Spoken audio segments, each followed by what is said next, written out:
Hola a todos y a todas. Bienvenidos al podcast Voces Liberales. Un podcast donde un grupo de 4 adolescentes exploraremos de manera profunda, amplia y coherente la historia política de la República de Colombia. Con muchísimo gusto me presento, soy Yasneya Elena Palacio Varelas, Jamie Leandre Albornoz Hurtado, Dani Andrea Usuga Díaz, Angelina Ramos Orné, y somos de Noveno A. Hoy hablaremos sobre un periodo clave de nuestro país, la República Liberal, que va de 1930 a 1946. Este fue un tiempo de reformas, luchas sociales, conflictos políticos y también grandes transformaciones. Prepárense para escuchar la historia como nunca antes, contada con nuestra voz joven y curiosa. Uno de los aspectos que fueron muy importantes o relevantes sobre la política liberal fueron las reformas sociales que fueron impulsadas por Alfonso López Pumarejo. Exacto, con la Constitución de 1936 se reconocieron derechos laborales y se permitió la expropiación de tierras por utilidad pública. Recordemos que también se amplió el acceso a la educación gratuita y se buscó mejorar la situación de los campesinos y trabajadores. Aunque no todo fue fácil, estas reformas fueron el inicio de un cambio en la manera como el Estado veía a las clases populares. ¿Es cierto que la economía en esta época trató de dejar atrás la dependencia del café? Sí, también se promovió la industria nacional y se modernizó la infraestructura del país, como las carreteras y el transporte. Sin embargo, la Gran Depresión afectó mucho y no todos se beneficiaron por igual de estos cambios.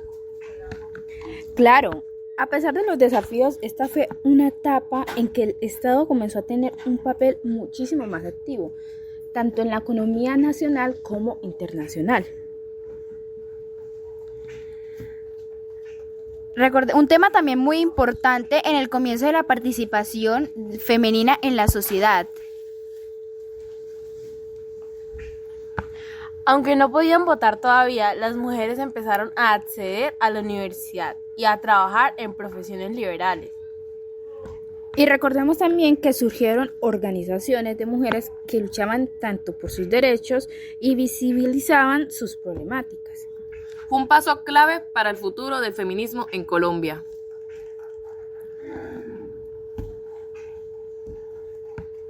Los presidentes liberales dejaron huella: Olaya Herrera, López Pumarejo y Eduardo Santos. López Pumarejo fue el más destacado, con su política conocida como la Revolución en Marcha. Enrique Olaya fue el primer presidente liberal después de 44 años de gobierno conservador. Por último, Eduardo Santos, quien gobernó con una postura mucho más moderada, buscando la paz entre los partidos.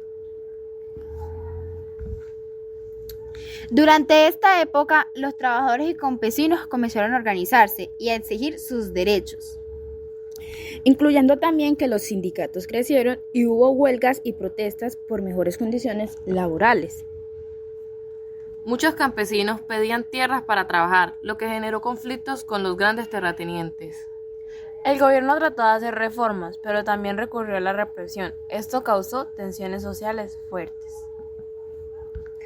Otro tema que fue muy relevante es la relación con la Iglesia Católica, que fue muy conflictiva durante la República Liberal.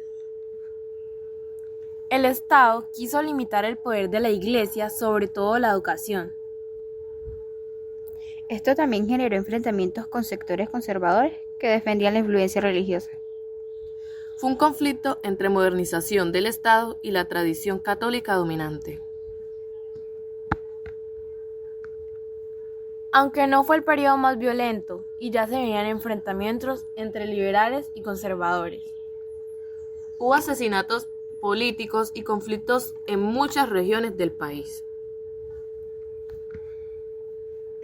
Todo esto fue preparando el camino para la gran crisis que estalló después del asesinato de Jorge Eliezer Gaitán en 1948, más conocido como el Bogotazo. Incluyendo que había mucha tensión en la sociedad. Las diferencias políticas no se resolvían con diálogo, sino que la gente y los los grupos recurrían a la violencia. Los medios crecieron muchísimo. El Tiempo y El Espectador se volvieron influyentes. También se impulsaron la educación, la literatura y el arte. Fue una explosión cultural.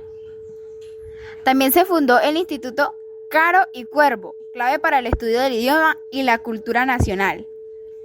Esta fue una época de modernización, incluso en cómo nos expresábamos como colombianos. La República Liberal dejó huellas profundas en nuestras historias. Aunque hubo avances, también surgieron tensiones que marcaron el futuro político del país. Entender esta etapa nos ayuda a valorar los logros y aprender de los errores. Muchas gracias a todos por acompañarnos en Voces Liberales. Hasta la próxima, donde seguiremos aprendiendo con y para ustedes, de una manera muchísimo más profunda, trayéndole mejores temas para que ustedes estén mucho más informados de cómo avanza la política en nuestra bella República de Colombia. Y recuerden, Nosotros somos Voces Liberales.